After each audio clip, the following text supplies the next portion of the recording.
Hey y'all, what's up? I'm back with another video, and today I'm going to be talking to you guys about how to identify a jealous person. Listen, I got a whole list of things for you guys to reference back to. I don't know about anybody else, but I was that person who was unable to identify people who were jealous because I'm just personally don't have a jealous personality. And there's definitely a difference between jealous and territorial, and I lean more on the territorial side. Yeah, I just want to give you guys just a brief list of things to look out for. It seems like nowadays, and not saying it wasn't important before, but it seemed like it is crucial for you to know who is in your corner, who is around you. But yeah, like I said, I have a whole list for you guys.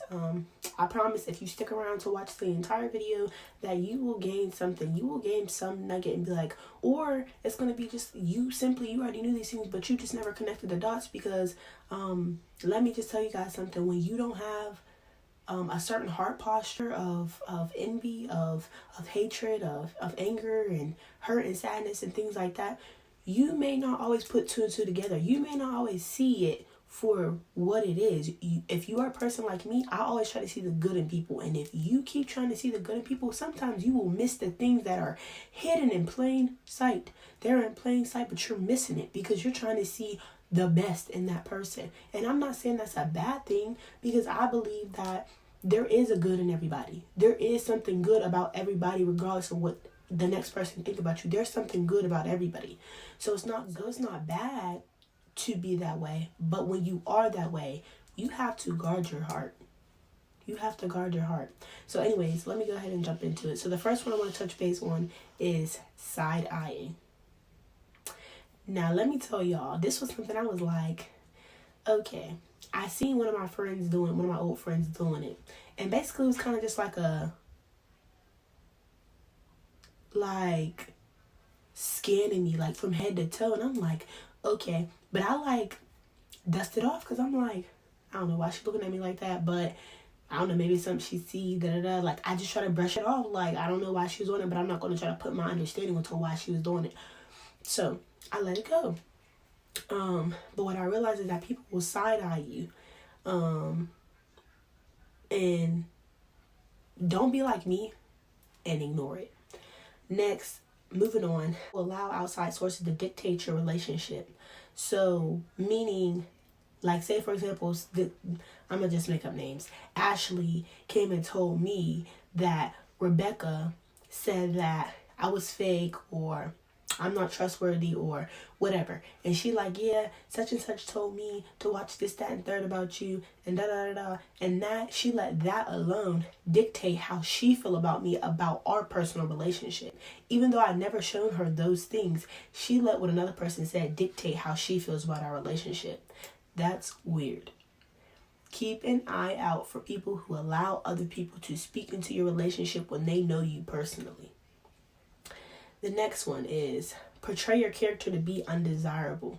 So I'm just using me and my situations, but the person will go to other people and speak down on you. Speak as if like you don't want to be around her. She's like this or she's like that. One of the number one things is that I realized was with the friends that were jealous of me, all of them said the same thing, and they will all say stuff like, she's sneaky, or I always felt like you was out to get me. What? Like, if you feel like you have been a friend to a person and they still have in their mind and in their heart that you're out to get them, you should take a step back and really reflect back to what they said and look at them. Like, a lot of times people will portray on you what they're actually feeling. So because you feel like you would do that, you feel like that's what I'm doing to you. We ain't the same. Which goes back to assassination of your character. Like, they will go and try to assassinate your character and then come smile in your face like they never said nothing about you. Which goes back to dimming your light, which was my next one. Dimming your light. So it's like when you are in the spotlight of things or you are getting honored for something, they try to say little slick things to make it like, oh, that's not that big of a deal, or oh, that's not that important, or dim your light as in like they're trying to make it seem like what it is that you're doing is not that big of a deal. Like, like, congratulations, like, being sarcastic, like, or you go get a business today, like, congratulations on your little business. Like, it's almost like they minimize the impact that you have as a person and who you are as a person when other people see it. And the next one is lie. They will lie on you. If they're jealous of you, they will lie on you. Same with assassinating your character. They will go and tell lies, anything to make them feel better about how they feel about you, anything to make them feel like their reasoning for how they feel is justified. They will lie on you. They will lie about your character. The next one is they won't celebrate you or congratulate you. Like I said, a lot of these go hand in hand, but you'll realize that when you're doing good at something or you accomplish something, they won't tell you congratulations.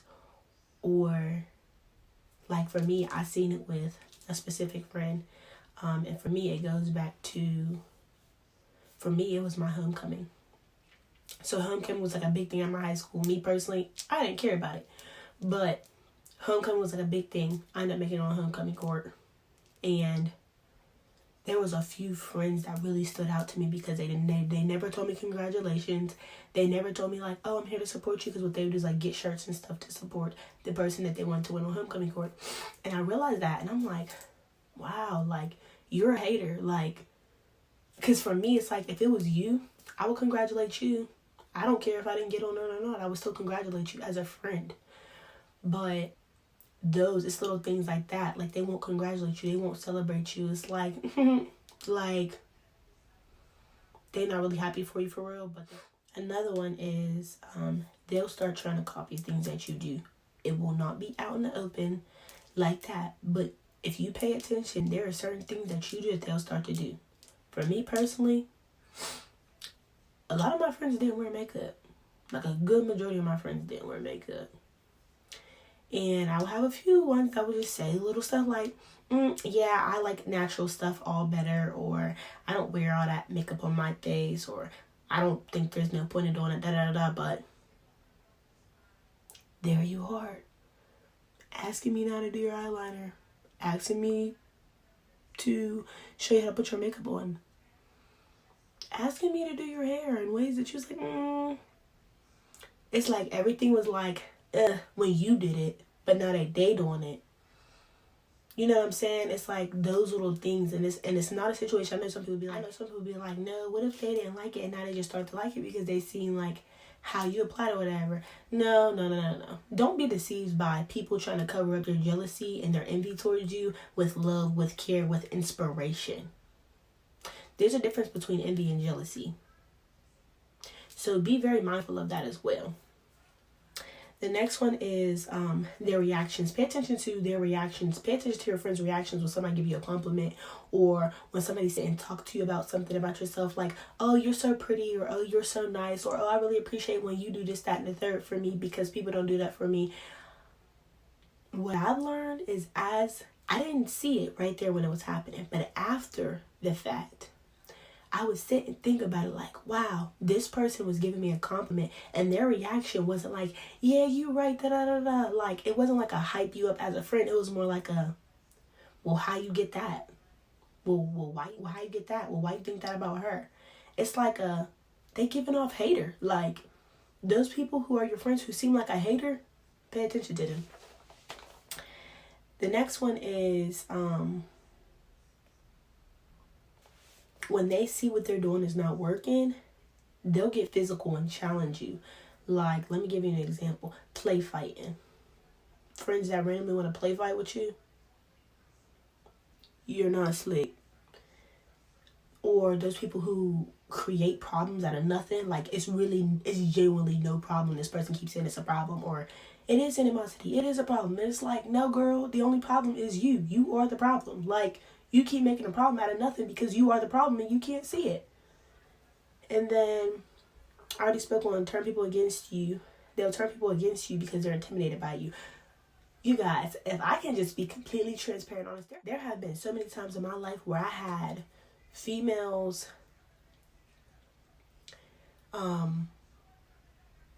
categorize me as a certain type of person and like try to turn other groups of girls against me. Like, yeah, she like this, like, or lie and say I said something about them. You know, just drama. The drama stuff that some females do, males do nowadays.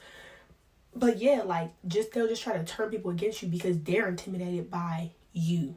They're intimidated. It's like you're a threat, you're a competition to them. Whole time you're not even competing with them. But in their mind, they're in competition with you. Watch out for that. Another one is, I already spoke when they try to convince you that they care, but really they just want to monitor what you're doing. They just want to be up close and personal with you. They want to have eyes on what's your next move or what you're thinking about doing and da da da da da. They are monitoring what you are doing. And it's not because they want to be your friend. It's because they want to see your downfall. The next one is they don't like you to have other relationships. So like those friends who be like, you're my best friend and nobody else is best friend and blah, blah, blah. Like, I get being close to your best friend and it's like, this is my best friend. Like, you go get your own. Like, I get that. Like, I get the territorial aspect of it. But like, when you really catching a whole attitude because I'm going somewhere with a different friend and you ain't coming, you're weird. Like, even as a friend, you still need boundaries. Even as a friend, you still need to make boundaries. And just wanting all your time. Like, they see you focus on something. They see something that you're trying to accomplish. And they're just constantly trying to distract you and take up all your time. And you're not focused on what it is that you're supposed to be focused on. Those are all red flags and ways to identify when somebody is jealous of you. Please pay attention. Please pay attention. Because, like I said, when it gets to that point where they see none of it is bothering you and they turn it physical, there's no telling what a jealous person will do to you. There's no telling how far they will go. It's no telling how long that animosity has been building up to the point where now they're actually ready. They have the courage to make a move and to hurt you, to plot against you. You don't know. So be very careful and please guard your hearts. I love y'all. See y'all next time. Bye.